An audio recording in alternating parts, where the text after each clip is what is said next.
episode 146. Christmas is over at midnight. The motive is pretty simple. It's revenge. One of John Ramsey's former employees was very angry with him. So he planned to kidnap and murder John's daughter on Christmas night. He entered the house with a key, picked up the notepad and pen, and went to the basement. At midnight, he went upstairs and got Jonbenet, and he got frustrated and tortured and killed her. And that's all. Nothing more than that. We know that it was an intruder because of the unknown male DNA on Jonbenet's long johns. And we know that it's crazy to think that Patsy or John would have used a garrote on their daughter. And we know a neighbor heard a child scream at about 1 o'clock that night. And we don't know where the rest of the tape and cord used in the crime are, obviously taken out by the intruder. And in conclusion, the time seems odd for the crime because we know that it was around 1 a.m. and John and Patsy would have been well asleep by that time.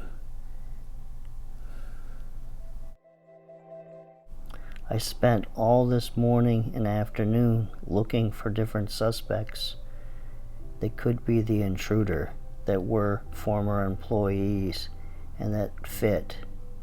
And so, in alphabetical order, I'm going to list them here, and then we'll move on from there. Jeffrey Cole Merrick, and that's it. He's the only one. He is the murderer of Jonbenet Ramsey. So why is it Jeff Merrick? Well, he's a friend of John Ramsey's for a long time. And John offered him this job in Boulder, Colorado. And he and his wife moved to Boulder and purchased a house. And then he was demoted because of John's father-in-law. John's father-in-law wasn't getting along with Jeff Merrick. And so he was demoted, and then finally he was fired. He was fired in 1996. I can't remember exactly, like April or May. And I believe this newspaper article about Access Graphics surpassing $1 billion in sales and revenue, published on December 21st, 1996, set Jeff Merrick off, and he was furious. He might have been having financial problems at this time also.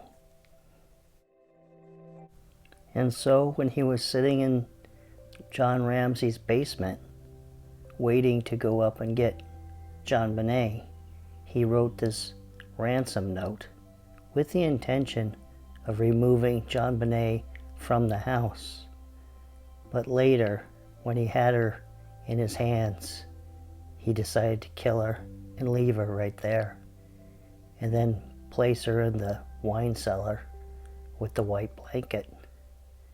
And I evaluated this letter before, one of the very first episodes that I did on this case, and all the criminal profile characteristics that I put on this letter match Jeff just as much as they match John Ramsey, with all the computer language, the chances, and that's why it gets so personal at the end with "It's up to you now, John."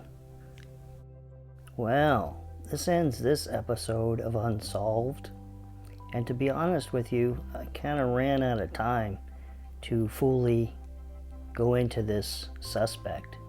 So I think next week there'll be an episode continuing on about this Jeff Merrick and his wife. So tomorrow night, Zodiac Killer Case. See you then.